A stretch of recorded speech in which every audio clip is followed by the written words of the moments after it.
ছুটির বানানো খাবারে বিষ মেশাতে গিয়ে অভির কাছে ধরা পড়ল ঝুমকি। হ্যাঁ বন্ধুরা, সম্পূর্ণটা জানতে হলে ভিডিওটা শেষ অবধি দেখতে থাকুন। ধারাবাহিকের শুরুতে দেখা যাচ্ছে ছুটির তো বাসার সম্পর্কে সবকিছু জানতে চায় অভির কাছে। অভি তখন জানাচ্ছে যে ঠিক আছে, আপনি যাকে দেখেছেন তিনি হচ্ছে বিপাশা আন্টি। বিপাশা আন্টি আমাদের সকলের প্রিয়, আর বিপাশা আন্টি এমন একজন মানুষ যাকে সকলে ভালোবেসে পারেই না। বিপাশা আন্টি একটু অন্য ধরনের মানুষ ছিল, রান্না বান্না করতে খুব ভালোবাসতেন। আজকে যেমন পটল পোস্ত, কাল ডিম ভাপা। তো এবার বিপাশা আন্টির সম্পর্কে সবকিছু বলতে থাকে ছুটির কাছে। অভি তো এবার বিপাশার কথা বলতে বলতে ছুটির সাথে তুলনা করে। ছুটি তো সেটা শুনে এবার মনে মনে ভাবতে থাকে, কেন জানি না আমার মনে হয় আমি চিনি ওনাকে। অভি তো এদিকে গল্প করতে করতে ছুটির জামা কাপড়, তার নিজের জামা কাপড় গুছিয়ে দেয়। অভি তখন জামা কাপড় গোছাচ্ছিল দেখে ছুটি তো তখন অভিকে বলে, আপনি এসব গোছাচ্ছেন কেন? আমি তো গুছাচ্ছিলাম। অভি তখন বলছে যে আপনি বললেন সব কিছু ভাগ করার কথা, আর ভাগ করার কথা যখন, তাহলে শুধু ফিলিংস আর সম্পর্কের সঙ্গে কেন আটকে থাকবে? দেখুন, যেমন অন্যান্য নর্মাল স্বামী স্ত্রীরা থাকে তেমন আমরাও থাকবো। সেট তো এবার অভিকে বলে জামা কাপড় যাতে প্রপারলি ভাঁজ হয়। তখন বলে ডোন্ট আন্ডার এস্টিমেট মাই পাওয়ার, ওকে? এই তো এবার শাড়িটা যখনই ভাঁজ করতে যাবে, অভি তো কিছুতেই পারে না শাড়িটা ভাঁজ করতে। ছুটি এবার যায় অভির হাতে সাহায্য করতে। এবার তো দেখা যাচ্ছে দুজনে মিলে তো শাড়িটা ভাঁজ করে নেয়। এবার তো ছুটি আর অভি মিলে দুজনে জামার কাপড়গুলো ভাঁজ করে নেয়। পর তো ছুটি আর অভি দুজনে তো শুতে চলে আসে। আর অভি তখন ছুটিকে জিজ্ঞাসা করে, সকালবেলা আপনি কি বলছিলেন? সাবিত্রীদি কি বলছিল? সব ঠিক আছে তো? ছুটি তখন বলে, আপনার মনে আছে? সব তো ঠিক আছে। অভি তখন বলছে, হ্যাঁ, আপনি বলছিলেন কি আর্জেন্ট বিষয়, আপনাকে যেতে হবে, কোনো বিপদ আপদ হয়নি তো? ছুটি তখন বলছে, হ্যাঁ, তেমন কিছু বলেনি, শুধু বলেছে কালকে সকাল সকাল একটু যেতে। অভি তখন বলছে, ঠিক আছে, আমিও আপনার সাথে যাব। অভি তখন বলছে, আপনি যাবেন? আপনি তো এত ব্যস্ত মানুষ। অভি তখন বলছে, আমি যাব বলেছি মানে যাব। বলে তো অভি এবার শুয়ে পড়ে। তো তবুও গজগজ করতে থাকে বসে বসে। অভি তখন চোখ বন্ধ করে বলছে, আমি কিন্তু সব শুনতে পাচ্ছি। ছুরি তখন বলছে, হ্যাঁ, আপনি তো শুনতে পাবেন, সব কথা আপনি শুনতে পাবেন, আমি তো জানি। এটাকে কত বাড়িয়ে রেখেছে। এই বলে তো ছুটি এবার এসিটা কমাতে যায়। অভি তো তখন ছুরির হাত থেকে রিমোটটা কেড়ে নিয়ে ও আবার বাড়িয়ে দেয়। করতে করতে তো দুজনে এবার শুয়ে পড়ে। অভি দেখে ছুটি তো ঠান্ডায় ঘুমোতে পারছে না।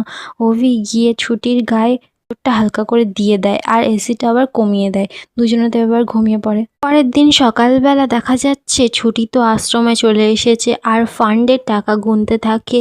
আর সাবিত্রীদিকে বলছে, ফান্ডের টাকাতে হবে না তো, শুধুমাত্র থাকা আর খাওয়ার জন্যই জমেছে। বাচ্চাদের স্কুল পড়াশোনা কি করে হবে এর মধ্যে? এখানে তো দেখা যাচ্ছে এবার অভি চলে আসে। অভি তো এসে এবার সবাইকে বলতে থাকে, দেখুন, আমার মনে হয় আপনাদের ঠাম্মির কাছে যাওয়া উচিত, ফান্ডের টাকা তো বাড়াতে হবে। ছুটি তো এবার অভিকে এসে বলতে থাকে, এই জন্য আমি আপনাকে আনতে চাইনি। অভি তখন বলছে, আমি ভুলভাল কথা বলছি না, ঠাম্মির কাছে আপনি যান, দেখবেন ফেরাবেন না ঠাম্মি। ছুটি তখন বলছে, আমি জানি ফেরাবেন না, এটা ওনার দুর্বলতা, আর আমরা চাই না স্বর্ণলতা ট্রাস্টের থেকে কোনো সাহায্য। অলরেডি অনেক সাহায্য করে ফেলেছেন উনি। সেদিন চাল ডাল পাঠালেন। সাবিত্রীও তো তখন বলতে থাকে, আমরা তো আগে না কিছু করতাম। ছুটি যেমন চাকরি করতো, আমি ডাল ঘি বড়ি বানাতাম, ভাবেই তো কাকাবাবুর পাশে আমরা থাকতাম। ছুটিও তো তখন বলতে থাকে, হ্যাঁ, আমি সেই কথাই বলছি, আমাদের তো নিজেরা স্বাবলম্বী হতে হবে, কিছু না কিছু তো করতে হবে আমাদের। অভিও তো তখন বলতে থাকে, হয়ে গেল আর এই বোকা বোকা বুদ্ধি, কম টাইমের মধ্যে কি করবেন বলুন তো? সাবিত্রী তখন অভিকে বলতে থাকে, এই ছোকরা উকিল, সময় এমন পাকা পাকা কেন কথা বলো বলো তো? তুমি চেনো আমার ছুটিকে, কি করতে পারে? হচ্ছে মা দুর্গা, ও একা হাতে 10 দিক সামাল দিতে পারে। অভি আবার কি করে, সাবিত্রীর পায়ে প্রণাম করতে যায় আর বলে, আপনাদের না কুড়ে কুড়ে প্রণাম, হ্যাঁ, জনের বললে আরেকজনের গায়ে লেগে যায়। একটু প্র্যাকটিক্যালি ভাবুন প্লিজ। তো 24 ঘন্টা সময় থাকে, আপনাদের সময় কত?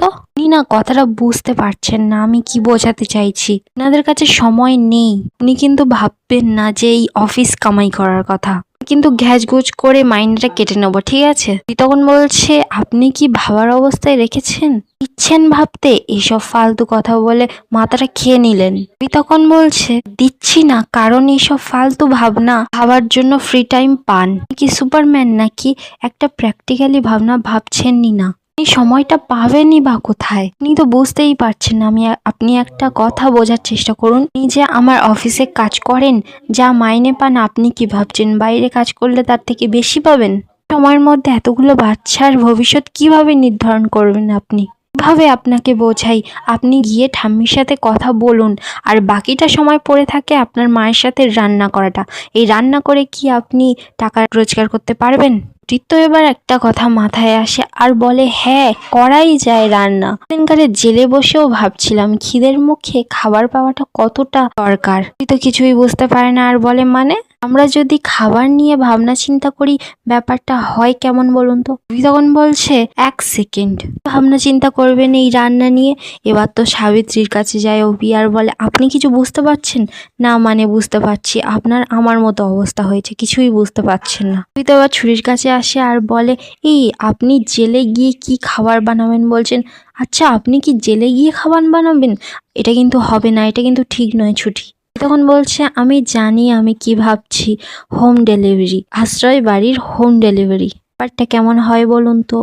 সাবিত্রীদির রান্না করব, আর বাচ্চা বাটি এদিকে আয় তো বলে তো বাচ্চারা ওখানে চলে আসে আর বাচ্চাদেরকে সকলকে সবকিছু বুঝিয়ে দেয় ছুটি। তো এবার সকলকে জিজ্ঞাসা করে কি বুঝতে পারলি তো? সবাই তো এবার ইশারায় বলে দেয় হ্যাঁ। রাজুও তখন ইশারায় বলে সে ডেলিভারি করে দেবে। সাবিত্রী তখন ছুটিকে বলে কিন্তু ছুটি আমরা কি এসব ঝক্কি সামলাতে পারবো? ছুটি তখন বলে সামলাতে হবে সাবিত্রীদি, এই রান্নার কাজ ছাড়া আমাদের কাছে এখন কিচ্ছু নেই। মনে হচ্ছে রান্নাই হচ্ছে সব থেকে চট জলদি সমাধান। তো এবার অভির কাছে গিয়ে বলে কি উকিল স্যার ব্যাপারটা ভালো না? প্রিয় তো তখন বলতে থাকে শুনতে তো মন্দ লাগছে না, সেটা একবার দাঁড়িয়ে গেলে ভালোই হবে। তখন বলে হ্যাঁ সেটাই বলছি। এবার সাবিত্রীর কাছে গিয়ে বলে সাবিত্রীদি তুমি তোমার বড়ি পাঁপড় ঘি এইসবও বিক্রি করতে পারো। এখন সবার আগে আমাদেরকে মেনু ঠিক করতে হবে, তাই সবার মন আর পেট দুটোই ভরে।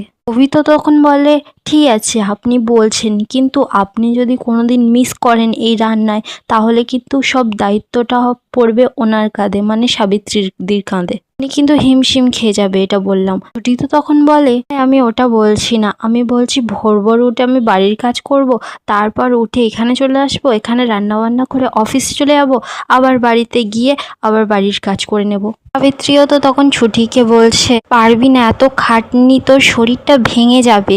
অভিও তো তখন বলছে এক্স্যাক্টলি এটাই বলতে চাইছি। এবার তো ছুটিকে এসে অভি বলে ব্যাপারটা না উনি ঠিকই বলেছেন, আমরা অন্য কিছু ভাবি, আইডিয়াটা ড্রপ করে দিই।